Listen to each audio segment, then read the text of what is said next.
Now, Investec has set minimum pay for its South African employees at 21,000 Rand a month. The private banking and wealth management group says this would be in effect from the 1st of June in their annual report. However, critics say the rise in minimum pay for the company's lowest earners does little to close the gap between the top 5% best paid employees in South Africa and the bottom 5%. Company and markets editor for Business Day, Kabelo Khumalo, joins us now with greater perspective on this. Kabelo, a pleasure. Good afternoon. Good afternoon to you and good afternoon to your viewers at home. All right, Kabelo, I think recently actually we had seen corporates come out and speak of, I think, 15,000 Rand. So Investec with 21,000 Rand is on the better end.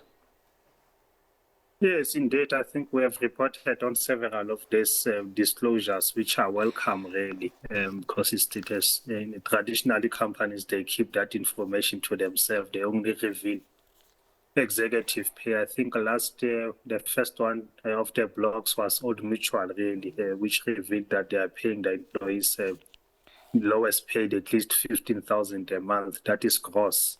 And they were shortly followed by Santam. And now we have Discovery disclosing that their lowest paid employees get 21,000 per month. That is 250,000 a year. They also made other sweeping adjustments to pay there. Just talk to us about that. We saw them mention, I think, the board chair as well as the CEO. Quite a few changes being made there by Investec.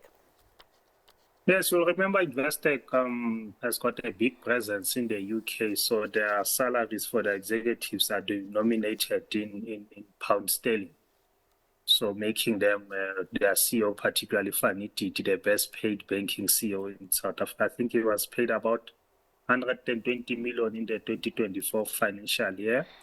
Yeah, so though they've tried to increase their pay for their lowest paid employees, the gap is still too big from the top 5% of the best paid. I think in South Africa, the average there is around 10.9 million rands a year that their top 5 earners earn on average, and that is compared to just under 300,000 for their lowest top 5. So yeah, the gap is still too big, but I guess the demands are different as well, and the stress levels of the jobs are different. That's why these CEOs get paid the money that they're paid, because their jobs also comes with a lot of stress. And I always say, when we look at remuneration pay, particularly for executives, we also have to link that to the company performance, because it's linked to performance, because most of this money is not hard cash. If you think about it, it's shares that they get awarded in terms of long-term incentives based on their performance.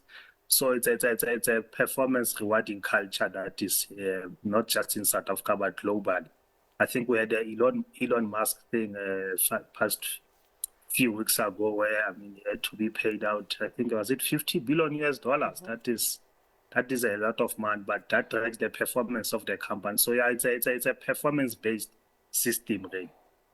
Another interesting one is that in this report, they made reference to issues of gender, employment equity and diversity. Let's touch on those as well, because, of course, these are also important disclosures, specifically in the South African context. Yes, indeed. They do reveal that they are working on their employment equity plans and to get more women represented in the top structures, but they are making progress there, because they have about 50% of representation of women at management level. Also, I want to speak about this issue of these disclosures and the issue of secrecy in corporate South Africa that you made mention of. It's not only, what, bosses and employers are disclosing to the public. It's also, I guess, between people like you and me. You and I are colleagues, for instance. I don't know how much you earn. You don't know how much I earn. This secrecy, it's a kind of an unkept rule. You don't tell me, I don't tell you. I'm wondering if that is a part of the inequality culture that we see, that nobody's disclosing anything to anybody. We should disclose more. I mean, we know what a president earns. We know what public officials earn.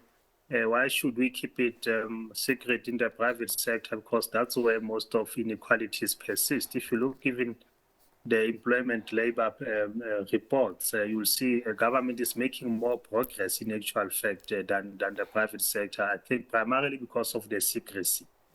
So I think it's a welcome move that companies are increasingly disclosing their pay gaps, even gender pay gaps. I think earlier this year, was it Sun International? Yes, it was Sun International that also revealed their gender pay gap, that the women who do the same job as men are paid less.